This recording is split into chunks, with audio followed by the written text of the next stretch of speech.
ಹಜ್ ಯಾತ್ರೆಗೂ ಮುನ್ನ Saudi Arabia Bharat ಸೇರಿದಂತೆ 14 ದೇಶಗಳಿಗೆ ವೀಸಾ ನೀಡುವುದನ್ನು ತಾತ್ಕಾಲಿಕವಾಗಿ ಸ್ಥಗಿತಗೊಳಿಸಿದೆ. ಹಜ್ ಯಾತ್ರೆ ಸಮೀಪಿಸ್ತಾ ಇರೋದ್ರಿಂದ ಸೌದಿ ಅರೇಬಿಯಾ ಭಾರತ, ಪಾಕಿಸ್ತಾನ ಮತ್ತು ಬಾಂಗ್ಲಾದೇಶ ಸೇರಿದಂತೆ 14 ದೇಶಗಳ ನಾಗರಿಕರಿಗೆ ಕೆಲವು ವೀಸಾಗಳನ್ನು ನೀಡೋದನ್ನು ತಾತ್ಕಾಲಿಕವಾಗಿ ಸ್ಥಗಿತಗೊಳಿಸಿದೆ. ಉಮ್ರಾ, ವ್ಯಾಪಾರ ಮತ್ತು ಕುಟುಂಬ ಭೇಟಿ ವೀಸಾಗಳ ಮೇಲಿನ ನಿಷೇಧವು ಜೂನ್ ಮಧ್ಯಭಾಗದವರೆಗೆ ಜಾರಿಗೆ ಬರಲಿದ್ದು, ಅಷ್ಟರಲ್ಲಿ ಮೆಕ್ಕಾ ಯಾತ್ರೆ ಮುಕ್ತಾಯಗೊಳ್ಳಲಿದೆ. ಸೌದಿ ಅರೇಬಿಯಾ 2025ರ ಹಜ್ ತೀರ್ಥಯಾತ್ರೆಯ ಋತುವಿಗೆ ಮುನ್ನ ಭಾರತ ಸೇರಿದಂತೆ 14 ದೇಶಗಳಿಗೆ ವೀಸಾ ನೀಡುವಿಕೆಯನ್ನು ತಾತ್ಕಾಲಿಕವಾಗಿ ಸ್ಥಗಿತಗೊಳಿಸಿದೆ. ಈ ಕ್ರಮವು ಉಮ್ರಾ, ವ್ಯಾಪಾರ ಮತ್ತು ಕುಟುಂಬ ವೀಸಾ ವರ್ಗಗಳ ಮೇಲೆ ಪರಿಣಾಮ ಬೀರುತ್ತೆ ಮತ್ತು ಜೂನ್ ಮಧ್ಯದವರೆಗೆ ಜಾರಿಯಲ್ಲಿರುತ್ತೆ ಅಂತ ನಿರೀಕ್ಷಿಸಲಾಗಿದೆ.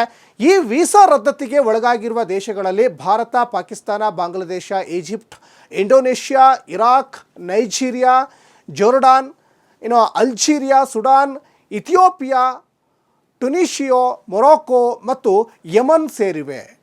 ಮಾನ್ಯವ ಉಮ್ರಾ ವೀಸಾಗಳನ್ನು ಹೊಂದಿರುವವರು ಏಪ್ರಿಲ್ 13ರವರೆಗೆ ರಾಜ್ಯವನ್ನು ಪ್ರವೇಶಿಸಬಹುದು ಅಂತ ಅಧಿಕಾರಿಗಳು ಸ್ಪಷ್ಟಪಡಿಸಿದ್ದಾರೆ. ಹಜ್ ಋತುವಿನಲ್ಲಿ ಯಾತ್ರಿಕರ ಸಂಚಾರವನ್ನು ನಿಯಂತ್ರಿಸಲಿಕ್ಕೆ ಮತ್ತು ಉಲ್ಲಂಘನೆಗಳನ್ನು ತಡೆಯಲಿಕ್ಕೆ ಸೌದಿ ಅಧಿಕಾರಿಗಳ ವ್ಯಾಪಕ ಪ್ರಯತ್ನದ ಬಲವಾಗಿ ಈ ವೀಸಾ ರದ್ದತಿ ಮಾಡಲಾಗಿದೆ ಅನ್ನುವಂತಹ ವಿಚಾರ ತಿಳಿದು ಬಂದಿದೆ.